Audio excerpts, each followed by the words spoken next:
Hello, everybody, and welcome to another episode of Let's Talk About Shh. Let's Talk About Shh is a live podcast where we talk about love, intimacy, and relationships. This podcast is broadcast live to Twitch, YouTube, and Facebook. So, my name is Tila. I am a sex educator, relationship expert, and published author. Lots of people struggle with intimacy and relationships, and some people struggle with starting them, and some people struggle with keeping that spark alive.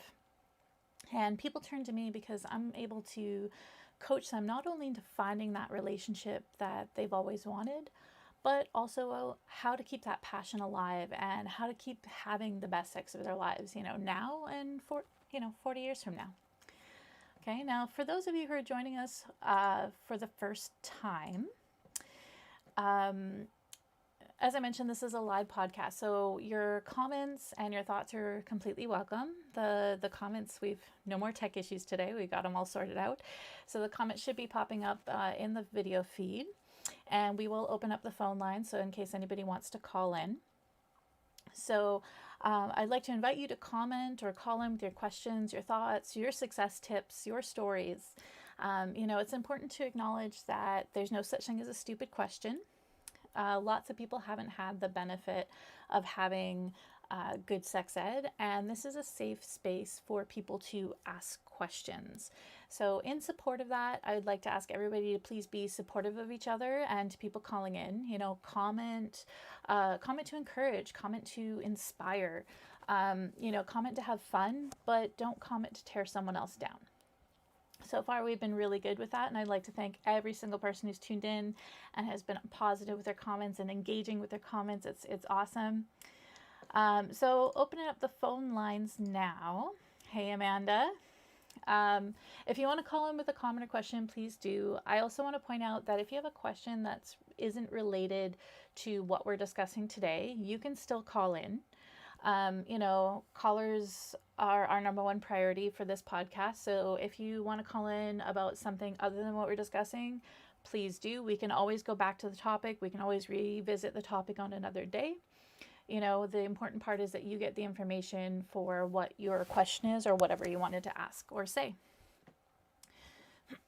Sorry.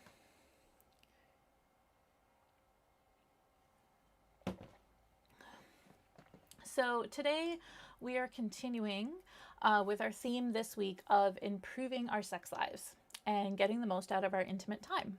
And in light of that, today's topic is all about increasing your sexual pleasure.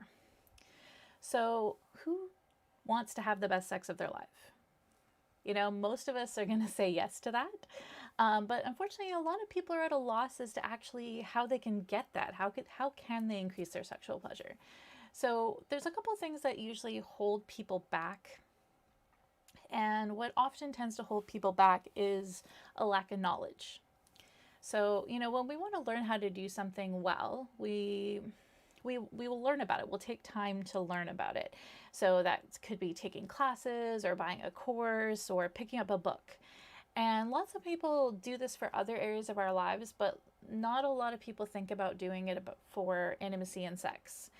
If we want to increase our skills in this matter, we need to learn how, which means, taking some time to actually engage with the topics, read some books, attend this live podcast and other ones like it, read articles, sharpen your sexy acumen, because all of that leads to enhancing your knowledge, which is going to help you figure out what are the best ways to unlock your pleasure. And you're going to learn about different things that really help with that. So, we need to learn about intimacy and communication and relationships, just like we need to learn about other areas of our life. This is not inherent knowledge for us. We aren't born knowing it. A lot of people think they don't need to learn about it because it's like, oh, well, it's just sex. I should just know how to do that. Sure, we're born with basic instincts that guide our sex lives, but that's just it. They're basic. They're not going to be above and beyond. Lots of people do try to learn about sex and sex techniques through porn. Porn can be wonderful, but it is not sex ed. It's not going to teach you how to be better at sex. Porn is based in fantasy. It cuts out a lot of the realities of sex and intimacy. And like any fantasy, it can create some unrealistic expectations about what sex and intimacy should look like, feel like, be like. So another thing that holds people back is sort of a lack of experience. And this kind of goes hand in hand with that lack of knowledge. So lots of people are ashamed to masturbate, or they choose not to. And we sort of talked about masturbation yesterday. If you didn't catch that podcast, you can catch the replay on Podbean or on my YouTube channel. And many people, so people who don't masturbate often or choose not to masturbate, often are also people who haven't really explored what their sexual interests are, or maybe even given it much thought. So we discussed some of that yesterday, the idea around practice makes perfect, learning what you like, learning what you don't like, what does it for you, what doesn't do it for you. Lots of people have limited experience with sex as well, which also doesn't help. And even though there's people who boast about having lots of different sex partners, that doesn't necessarily mean that they're experienced. And what I mean by that is that even though someone may have slept with, say, 50 people, for example, if they're doing the exact same thing with every single person, they're not really varying their experiencing. They might be really good at that one move that they do or that one set of moves that they do, but they don't really have any experience in everything else. So they may not be getting the most out of their intimate time just because they're not varying their experience. They're not trying new things, they're not trying different things, and they're not really putting the thought into it. Another big thing that holds people back is embarrassment or nervousness. So this sort of comes with that cultural embarrassment that people tend to have about sex, where, it's not okay to talk about it, it's not okay to ask about it. People get really embarrassed and uptight about it. And, it's really easy for many people to get in their own heads about sex. Our expectations of what it should be or how we think it should be can get in the way. We become too focused on what we think is expected of us, or what we've seen in porn. And this can actually stand in the way of actually enjoying the experience. Some people, particularly cisgendered men, have admitted that the push and the pressure to, score, makes the act of sex more about the end goal, that orgasm or that hookup. And this can actually take away the feelings of connection and pleasure, and it becomes more of a chore than something that's enjoyed. So how can we get around some of these barriers? Like, how can we, work towards reducing those so we can actually increase our pleasure? So I'm going to run through some ways we can do that. So number one thing is forget what you have seen in porn. As I said, porn is not real. It's fantasy. It's also important to note that specific types of porn are geared towards specific types of audiences. So it's about what that audience may fantasize about, or, typically that's what usually sells well. So if you look at porn, the largest consumers of porn are usually cisgendered men and cisgendered heterosexual men, although also cisgendered gay men. But if we look at the type of porn geared towards cisgendered heterosexual men, a lot of what's portrayed in porn doesn't even really consider the pleasure of anyone else. It's very focused on what is going to give the maximum amount of pleasure to the viewer, and also really portraying as the male porn stars as receiving the most pleasure. And so what you see is about fantasy. They cut a bunch of stuff out. What works in porn may not work in real life, depending on what kind of porn you're watching as well. A partner that you may be with may not consent to or be very happy about something that is shown in porn as really erotic and enjoyable. Like if you're looking at cisgender heterosexual porn, there's a common theme of, coming on a woman's face. And most women do not enjoy that, and it's not something they're going to be very happy about, and many women find that degrading. So Porn is all about that fantasy, and fantasy is wonderful, but fantasy is not a place where we learn how to be better at sex. Okay, so just forget about what you've seen in porn. It's not going to teach you how to be better. Um, so, don't forget to talk about what kind of sex acts you want to do with a partner. Consent is super important, and having that conversation before it happens is going to make a big difference in how much everyone who's involved is enjoying what's happening.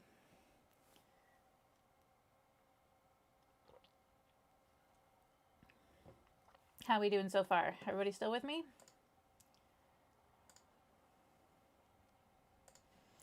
Okay, so my next thing is forgetting expectations. So sex is not a performance art. As I mentioned, lots of people get in their head about what they think they should be doing and what they think they should be acting, what sounds they should be making, and their facial expressions, and people get really caught up in that. It's not a performance. You should be reacting naturally. There's this sort of expectation that many people have that sex should be loud and showy and all these things. And if that's what's natural for you, if that's how you react, that's great. But that's not going to be everybody's reaction, and people should not have this expectation that if they don't react that way, that they're not enjoying it. Now, we would hope that if we're with someone and engaging in whatever sort of sexy fun, that they would be visibly showing that they're enjoying it. We would hope. But it's not an expectation. People react in all sorts of different ways. It depends on their comfort level with sex. It depends on where they are mentally. Sometimes it's a matter of how they're physically feeling or emotionally feeling. We're going to talk a little bit more about that in a bit. But the important part is to let go of those expectations. React in a way that feels natural to you. Okay? The less you worry about performing, the more you're going to start enjoying, if that makes sense. Okay? Which sort of ties into my next point of staying in the moment. So, like I said, it's really easy to get distracted by thoughts or how you're supposed to act. So one of the best ways to do this is to stay in the moment and be in what's happening. So if you find yourself being distracted by thoughts, just acknowledge them and let them go. Refocus your attention on what you're feeling. How is what's happening making you feel? Focus on the sensation, focus on the pleasure that you're experiencing, focus on your partner. If what's happening isn't stimulating enough for you and you're not receiving enough pleasure for it, communicate that with your partner. Let them know what's going to work for you. You don't have to be like, don't do that, or this sucks. In sex, negative reinforcement usually is a good way to end things really quickly because it's discouraging for people.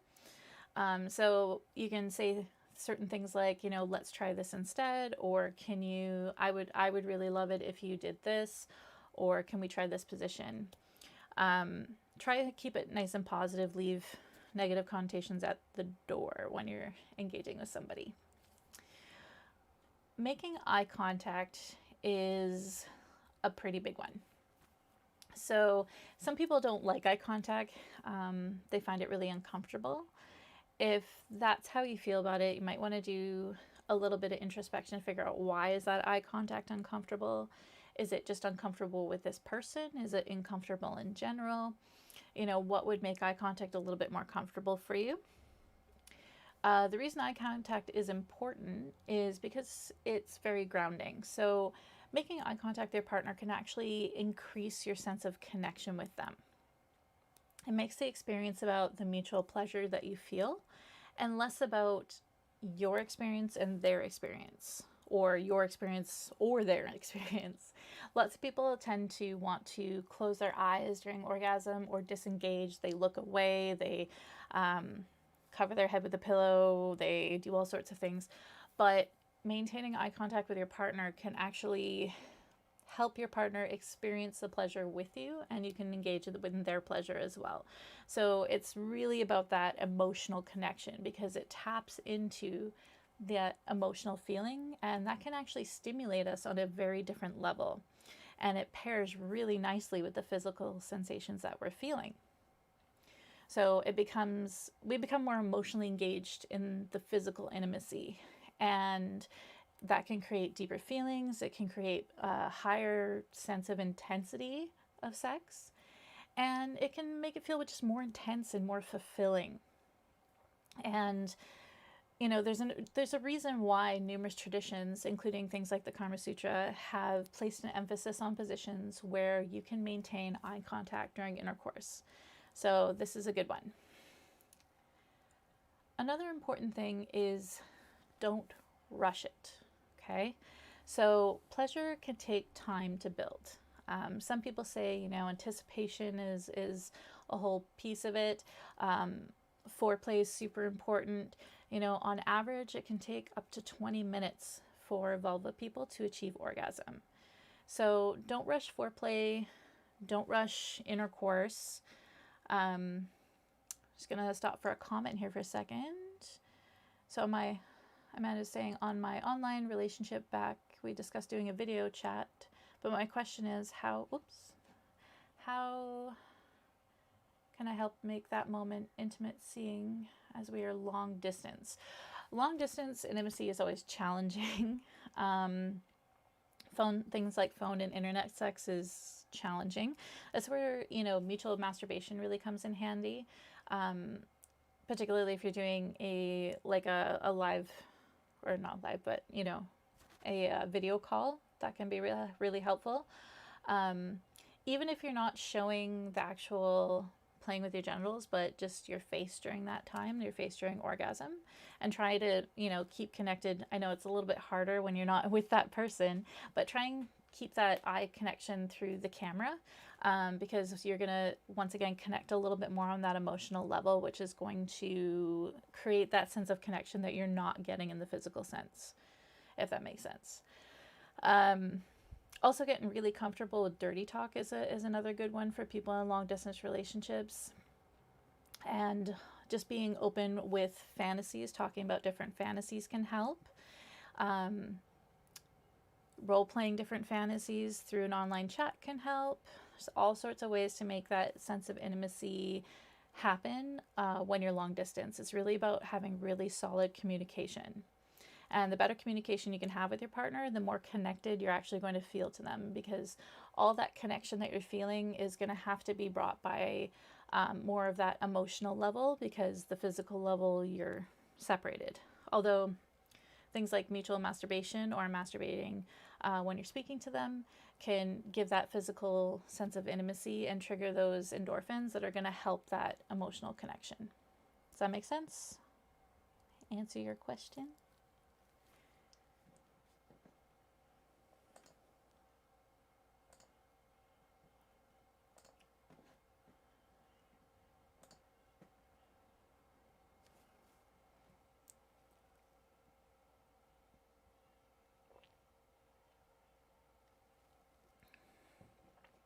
Good. I'm glad that answered your question.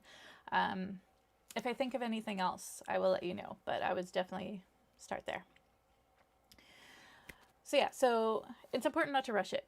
In the case of heterosexual couples, there's also this habit of many couples going really hard and really fast right off the bat, and continuing at that pace until the penis person ejaculates. And don't undervalue the ability to go slow. As I said, it takes time for vulva people to reach orgasm. You don't want it to be boring, but there's a lot of pleasure that can be had from starting slowly and easing into it, particularly for vulva people, because easing into penetration and starting or going slow for the first bit can actually help vulva people feel more sensation and build pleasure. Only approximately 10% of vulva people actually orgasm from penetration. Most people can't. They have to do it through clitoral stimulation. So penetration can be a little bit trickier. So going slow, there's a lot of nerve receptors around the entrance to the vagina. So going slower can actually help provide a little bit more sensation on those nerve endings near the opening and make it a little bit more pleasurable. Also, a good tip for that as well is being aware of your hip movements. Hip movements make a big difference. It can take okay sex to really awesome sex. And it's really about knowing when to tilt your hips at what degree. So it's going to vary a little bit from person to person and also from couple to couple, because it depends on individual bodies and how they connect. But a good tip is to remember to, whatever position you're in, I think this works for the majority of sex positions that I can think of right now. There might be one or two where you might have to tilt the other way, but if both people tilt their pelvis towards the belly button and whatever position they're in, unless it's doggy, then the person with the penis wants to tilt towards the belly button and the person with the vulva wants to tilt away from the belly button. But generally speaking, both tilting towards the belly button can actually increase the chance of the penis rubbing the G-spot. So it's not a guarantee, because like I said, it depends on everybody's individual physiology, but it's more likely to happen that way. And usually you want to tilt right at the top part, or right at full penetration. So this is another advantage to going a bit slower if this is not something you're used to doing, is making sure that if you go slowly through penetration, when you reach full penetration, just doing that little bit of a tilt. It also kind of gives the sensation of being a little bit deeper. So that can be good. My next tip is to not be afraid of lube. Lube is your friend, okay, in most cases. So everybody has different biology. Every situation is different, and the body can actually produce a really wide range of sexual fluids at different times, depending on the situation. So don't be afraid to experiment with lube. There's absolutely nothing wrong with using lube. People who need to use lube, it does not necessarily mean that they are not enjoying it or that they aren't enjoying themselves. People at particular ages are also just going to naturally produce less sexual fluids. So it's not necessarily a bad thing if somebody's not producing, sexual fluids like crazy. Using lube is okay. Cannot stress that enough. There's even different types of lube to enhance sensations as well, like warming lubes or tingling lubes. And that can actually add a little bit extra pleasure. Just make sure that if it's your first time using a lube, I do recommend using water-based lubes over oil-based, mostly because oil-based have a tendency to stain. They can stain towels, bedding, anything. And it's really hard to get out if that happens. So oil-based lubes tend to be easier to clean up, less messy, not going to stain. The only downside to them is that most water-based lubes don't necessarily last as long. So just FYI. But if you're using a new lube and it's something, particularly if it's something that, advertising's like tingling or warming or anything like that, it's a good idea to make sure that you test the lube before using it. So what you want to do is just take a little bit of the lube and just place it on the inside of your elbow. It's sensitive skin there, so if you're going to have a reaction to the lube that is going to be unpleasant, it's likely to happen if you put a little bit in your elbow. And just let it sit for 5 or 10 minutes and see if you have any reaction. You can even rub it a little bit if you want, just to make sure that there's no unpleasant reaction, because you definitely don't want to not test it, put it on your genitals and find out that, oh my god, it burns, or oh my god, it's uncomfortable. Don't do that. Just test it in your elbow first. And that also gives you an idea of what kind of sensation it is. Tingling lubes can be really great, but depending on your personal preferences, you may not like it. So testing it on the inside of your elbow can give you a sense of what that lube is actually going to feel like before you try it out during sex. Another major point to be aware of to increasing your sexual pleasure is just to be aware of context. So what do I mean by context? I mean that the situation in which sexual activity occurs it's never going to be the same. Okay, sex is never the same, even if you're having it with the same person. So, the reason it may be different is we may be tired or hungry or sleep deprived or depressed or sick or stressed or distracted or elated and excited or already horny. Our emotional and mental and physical state that we're in before we start engaging in sexual activity is going to flavor that experience for us. It's going to change how we feel, how we respond, how into it we get. So sometimes the secret to fantastic sex is really about setting the stage. Determine what kind of things put you in the best mood. What puts you in the mood for sex, and start there. And you want to make sure that if you can, make sure you're well rested and not hungry and not stressed. I mean, sometimes sex can be a fantastic remedy for stress. But it depends on whether or not you can let that stress go. If you can let those negative feelings go and take the time to really connect with your partner. How are we doing so far? Is this lots of good information? You guys enjoying it?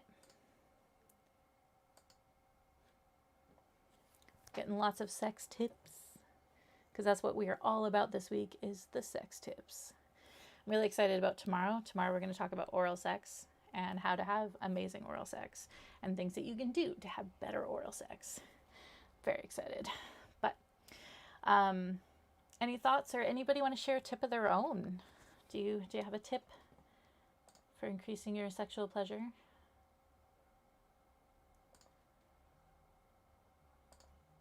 So far, nobody wants to share any tips. That's okay.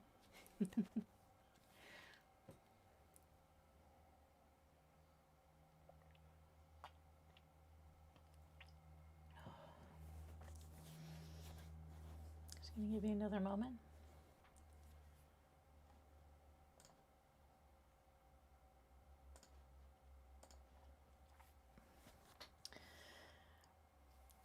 So one of the last and major ones is good communication. So a lot of the tips I'm talking about are more sort of like blanket things. This week we're going to get a little bit more into specific tips for specific types of situations. Like tomorrow we're going to talk about oral sex. And on Thursday we're going to talk about, spicing things up and stuff like that. These are more just general tips for, I guess, overall or overarching tips. And if you've been listening to my podcast or reading any of the material that I produce on a regular basis, I'm a big advocate for communication in relationships. Communication really is the keys to fantastic sex. The more we can be honest and open with our partner about what we want and what we like, the more chances we are that we're actually going to get that. There's a very big misconception that it's sexier to just take action, and it's sexier to just, if people just know what we want and everything, and then people get upset when they don't get what they want. Well, humanity in itself are not mind readers. Especially for people who, I suppose it's a little different for partners who've been together for a while. Depending on what their communication is like, they may have a better read on their partner. But especially newer in a relationship, or if it's a one-night stand, good communication is really important. Making sure that you are clear about what you like, clear about what you want, how you're feeling. There's nothing wrong with communicating that, and communicating that is going to be one of the biggest things that is going to drive you towards better sex. And you may actually also come across things that you may not have thought of, or your partner may suggest something that never occurred to you for whatever reason that actually turns out to be amazing. So communication is good. It's how we explore ideas, and it's how we connect, It's not all just about physical connection. Creating fantastic and amazing sex is about connecting on more than just the physical level. When we can engage different areas of ourselves, whether it's mental, emotional, spiritual, if we engage all those different areas of sex, we are going to have amazing, fantastic, unbelievable sex. So the more layers we can connect, the more intense it's going to feel, the better it's going to feel. And communication is the key to really unlocking a lot of those. So do not be afraid to talk about it.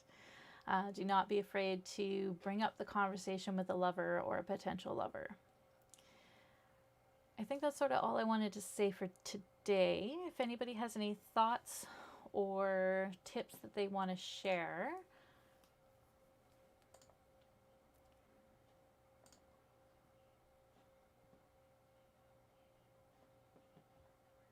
Does not appear so far.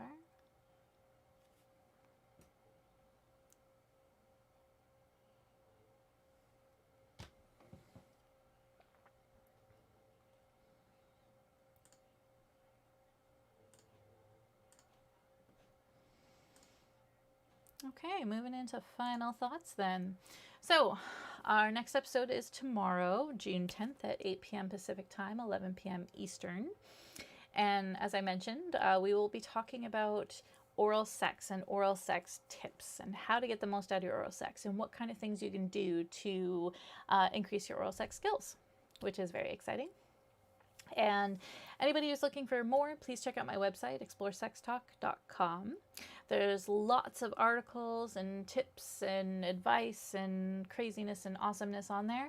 And for people who are looking for a little bit extra, we have our Sexy Hero Society, which is an online membership. It's $20 a month and gives you access to things like sex positions and relationship challenges and extra sex advice and all sorts of crazy, amazing awesomeness. And your sponsorship and as a sexy hero also helps spread the word of sex education. So it is all around pretty amazing. Please check it out. Thank you so much to everybody who tuned in today.